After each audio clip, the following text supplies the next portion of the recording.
کم ہنسا کرو، زیادہ ہنسو گے تو دل مردہ ہو جائے گا۔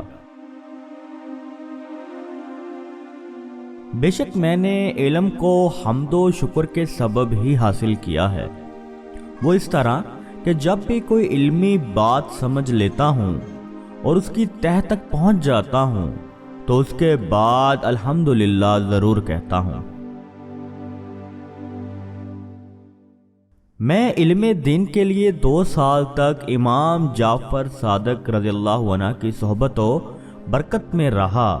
اگر میری زندگی میں یہ 2 سال نہ ہوتے تو نعمان ہلاک ہو گیا ہوتا۔ میں بخیل شخص کو عادل نہیں سمجھتا ہوں اور نہ اس کی گواہی قبول کرتا ہوں۔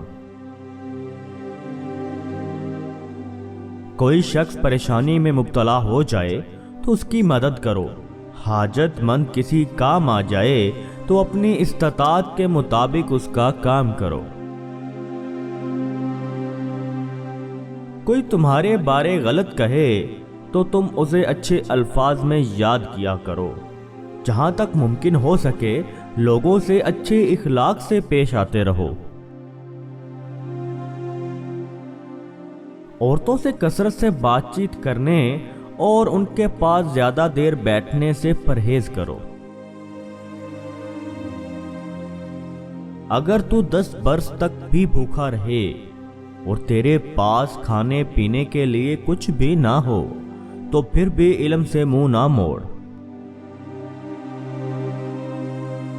یاد رکھو، اگر روٹی کا ایک ٹکڑا اور معمولی سا کپڑا من و عافیت سے مل جائے تو اس عیش سے بہتر ہے جس کے بعد ندامت ہو۔ عام لوگوں کے سامنے اپنی علمیت نہ پکارا کر۔ ہاں، اگر تم سے کوئی علمی بات پوچھی جائے تو اس کا جواب ضرور دیا کر۔ اپنے پڑوسیوں کی دی ہوئی مصیبتوں کو برداشت کرو اور ان کے ساتھ بھلائی کرو۔ اس بات کو جاننے میں شرم محسوس مت کرنا جس کے جاننے کی تمہیں ضرورت ہو۔